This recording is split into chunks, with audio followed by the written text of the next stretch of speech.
একজন ইহুদি আর একজন মুসলমান ভাইয়ের সুন্দর একটি গল্প। একদিন একজন ইহুদি ব্যক্তি একজন মুসলমান ভাইকে দাওয়াত দিলেন। দাওয়াত দেওয়ার পর যখন মুসলমান ভাই আসলেন তিনার বাড়িতে, আসার পর ওই ইহুদি ব্যক্তি ওই মুসলমান ভাইয়ের সামনে আঙ্গুর পেশ করলেন। আঙ্গুর পেশ করার পর ওই মুসলমান ভাই খুবই সুন্দর করে আনন্দের সাথে ওই খেতে থাকলেন, ওই আঙ্গুর খেতে থাকলেন। ওই আঙ্গুর যখন খেতেছিলেন, খাওয়ার সময় কিছুক্ষণ পরে ওই ইহুদি ভাই মদ নিয়ে আসলেন। মদ নিয়ে আসার পর ওই মুসলমান ভাইকে বললেন, ভাই নিন, পান করেন। মুসলমান ভাই সাথে সাথে বললেন, আস্তাগফিরুল্লাহ, আস্তাগফিরুল্লাহ, এটা কি বলছেন আপনি? এটা তো হারাম জিনিস। তখন ওই ইহুদি ভাই বলল, কি আশ্চর্য, আপনি কিছুক্ষণ আগে আঙ্গুর খাচ্ছেন, ওই আঙ্গুর থেকেই তো এই মদ তৈরি করা হয়েছে, তাহলে ওটা যদি খাওয়া হালাল হয় তাহলে এটা কেন হবে না? কথার মধ্যে লজিক আছে। তখন এই মুসলমান ভাই বললেন, আচ্ছা ভাই, আপনার ঘরে আপনার সহধর্মিণী আপনার স্ত্রী আছে কি?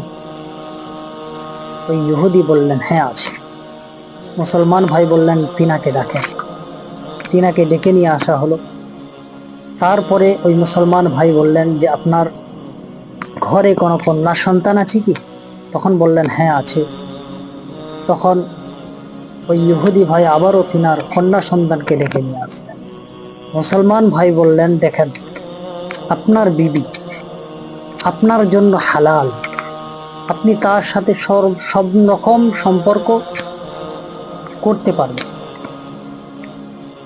কিন্তু পাশেই আছে আপনার মেয়ে, যে মেয়ে আপনার স্ত্রী থেকেই জন্মগ্রহণ করেছে, আপনার স্ত্রী থেকেই বার হয়েছে, কিন্তু ওই মেয়ে আপনার জন্য হারাম। তার সাথে কোনো রকম সম্পর্ক, আপনার শারীরিক সম্পর্ক গঠন করা বা বিবাহ করা আপনার জন্য জায়েজ নেই, হারাম। ঠিক তেমনি ভাবে আঙ্গুরটা আমাদের জন্য হালাল, কিন্তু আঙ্গুরটা কিছুদিন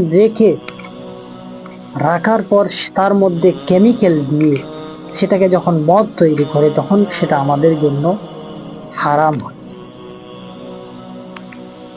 তো ওই মুসলমান ভাইয়ের এই উত্তরটা ওই ইহুদি ভাইয়ের এত পছন্দ হয়েছে, এত পছন্দ লেগেছে, বললেন, ভাই আমাকে কালেমায়ে শাহাদাত পাঠ করে মুসলমান করলেন। সুবহানাল্লাহ।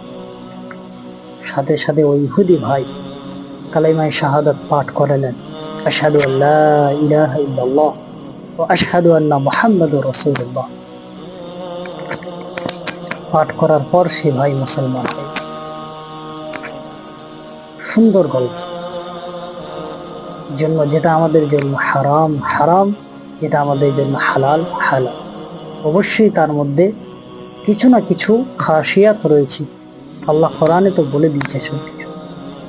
তো আল্লাহ আমাদের সকলকে হারাম থেকে বেঁচে হালালের উপরে অটল থাকার তৌফিক দান করুক। আমিন। আসসালামু আলাইকুম ওয়া রাহমাতুল্লাহ।